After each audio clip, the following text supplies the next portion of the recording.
आज ही Doubtnut app download करें। Doubtnut पर होगा अब आपके सभी मैथ्स, केमिस्ट्री, फिजिक्स और बायोलॉजी डाउट्स का सफाया। बस अपने क्वेश्चन की फोटो खींचो, उसे क्रॉप करो और तुरंत वीडियो सोल्यूशन पाओ। Download now. चलिए पहले एक क्वेश्चन पढ़ लेते हैं। An AC source generating a voltage V is equals to V plus M sin omega t is connected to a capacitor of capacitance C। यहाँ पे हमें वोल्टेज दे रखा है, कैपेसिटेंस दे रखी है। Find the expression for the current I flowing through it। Plot a graph of V and I versus omega t to show that current is pi by 2 ahead voltage। ठीक है, तो मतलब कि यहाँ पे हमें वोल्टेज और करंट का ग्राफ प्लॉट करना होगा ओमेगा टी से, और इसमें देखेंगे कि हमारा करंट पाई बाय 2 आगे आता है कि नहीं आता। दूसरा पार्ट है क्वेश्चन का, a resistor of 200 ohms and a capacitor of capacitance 15 microfarad are connected in series to a 220 volt 50 hertz AC source. चलिए ठीक है। Calculate the current in the circuit and the RMS voltage. RMS voltage होता है हमारा root mean square voltage across the resistor and near capacitance. Is the algebraic sum of these voltages more than the source voltages? If yes, resolve the paradox। ये हमें question दे रखा है, वो जब calculate करेंगे तब देखते हैं कि value greater than the initial voltage आ रही है कि नहीं। तो सबसे पहले तो हम फर्स्ट पार्ट सॉल्व करना स्टार्ट करते हैं। चलिए पहला पार्ट सॉल्व करते हैं। हमारे को पता है कि हमारा V क्या होता है, V is equals to Q by C, और करंट की वैल्यू क्या होती है, I is equals to dq by dt। यहां से हमारा q आ जाता है, q is equals to c into v। इसको यहाँ पे सब्सिट्यूट कर देते हैं, i is equals to d upon dt। ये हमारा c, v की वैल्यू सब्सिट्यूट कर देंगे, v plus m sine omega t। इसको लेते हैं तो ये हमारे पास आ गया c m omega cos omega T. अब हमारे को जैसे सेकंड पार्ट में ग्राफ प्लॉट करना है, इसके लिए हम कॉस को साइन में कन्वर्ट कर देते हैं। वो कैसे होगा, C M omega sine omega T plus pi by 2। अब हमारे पास करंट और वोल्टेज दोनों साइन की टर्म्स में आ गए। इसको थोड़ा और सिंप्लीफाई कर लेते हैं। ये आ जाता है हमारा एम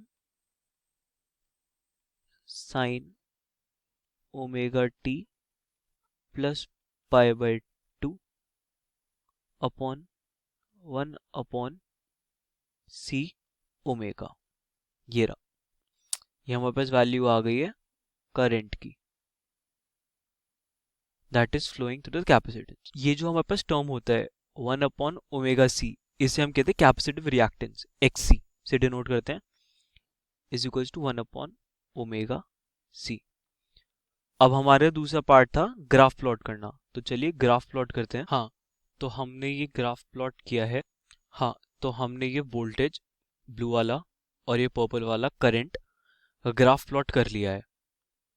अब इसमें हम अगर देखें तो ये जो VM है, ये VM है मैक्सिमम वैल्यू ऑफ वोल्टेज, और ये IM है, ये है मैक्सिमम वैल्यू ऑफ करंट, जो कि ये रही।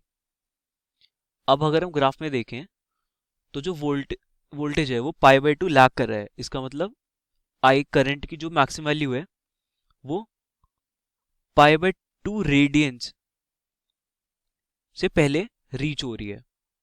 जैसे हम अगर देखें v at t is equal to 0, at t is equal to 0, v की वैल्यू क्या होगी, vm साइन 0, i की वैल्यू क्या होगी, im साइन 0 प्लस 90 डिग्री। ये क्या है, ये हमारे पास im, और ये रहा 0। तो इसका मतलब क्या है कि जो करंट की वैल्यू है वो पाई बाय 2 फॉरवर्ड।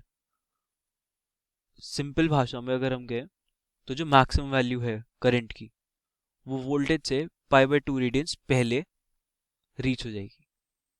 ठीक है, चलिए सेकंड पार्ट स्टार्ट करते हैं। पहले हम लिख लेते हैं हमारे पास क्या क्या है। हमारे को रेजिस्टेंस दे रखी है 200 ओम, वोल्टेज की मैक्सिमम वैल्यू दे रखी है 220, फ्रीक्वेंसी दे रखी है 50 हर्ट्ज और कैपेसिटेंस दे रखी है हमारी 15 माइक्रोफैरड पर 6। ठीक है, अब हमारे को क्या क्या निकालना है। पहले तो जैसे हमारे को पता है वोल्टेज की इक्वेशन क्या होती है, E is equals to E not sine omega T. तो पहले हमारे को ओमेगा निकालना पड़ेगा। ओमेगा होता है हमारा 2 पाई बाय टी, या फिर इसे कह सकते हैं 2 पाई एफ। तो ओमेगा हमारा आता है 2 pi into 50 is equals to 100 pi. इससे हमारी ई की आ गई वैल्यू 220 साइन 100 पाई टी। अब कैपेसिटिव रिएक्टेंस भी निकाल लेते हैं। कैपेसिटिव रिएक्टेंस क्या होगी हमारी 1 अपॉन ओमेगा सी। ये हो गया हमारा 1 अपॉन ओमेगा हो गया हमारा 100 pi into 15 into 10⁻⁻⁶। Capacitive reactance आ जाती है हमारी 212.31 ओम। अब हमारा नेक्स्ट टास्क है इम्पीडेंस निकालना। इम्पीडेंस Z होगा हमारा यहाँ पे, क्योंकि हमारे पास सिर्फ रेजिस्टर और कैपेसिटर है, √R² प्लस XC का होल स्क्वायर। तो ये क्या बन गया हमारा √200 का होल स्क्वायर प्लस 212.31 का होल स्क्वायर।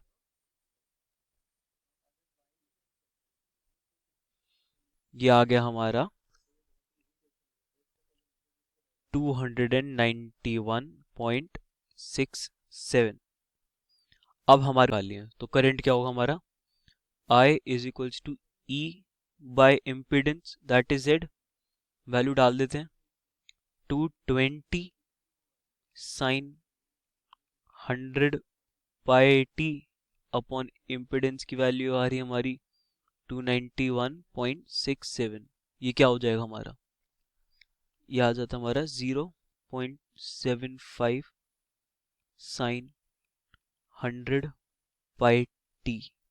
अब हमारे पास करंट की वैल्यू आ गई है सर्किट में 0.75 साइन 100 पाई टी। अब हमारा टास्क था IRMS value of voltage across capacitor और रेजिस्टेंस निकालने का। तो उसके लिए पहले हमें IRMS की वैल्यू चाहिए, रूट मीन स्क्वायर। IRMS का मतलब होता है रूट मीन स्क्वायर। ये हो गया हमारी 0.75। अब रेजिस्टर के लिए क्या होगा, V is equals to IR हमें पता है। ये हो गया हमारा 0.75 इंटू 200 हमें रेजिस्टेंस की वैल्यू दे रखी थी। ये आ जाता है हमारा 150 वोल्ट। अब हमें निकालनी थी V is equals to IXC।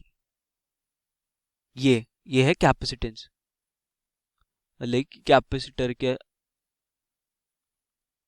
में क्या VRMS की वैल्यू होगी, XC हमने निकाला था is equals to 0.75 into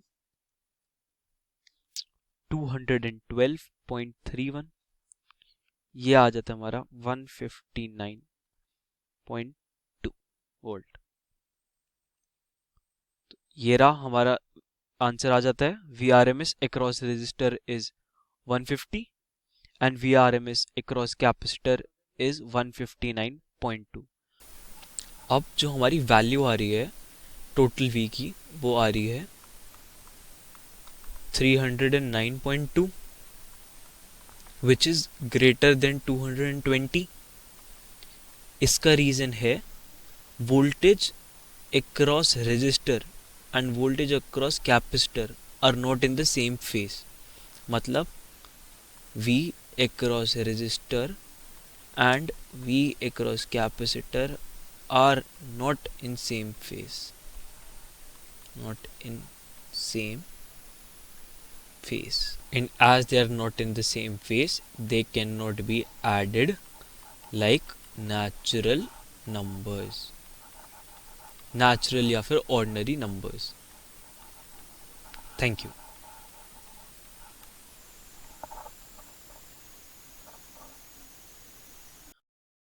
class 6 से 12 से लेके नीट IIT JEE मेंस और एडवांस के लेवल तक 10 मिलियन से ज्यादा स्टूडेंट्स का भरोसा। आज ही डाउनलोड करें डाउटनेट ऐप या व्हाट्सएप कीजिए अपने डाउट्स 8400 400 400 पर।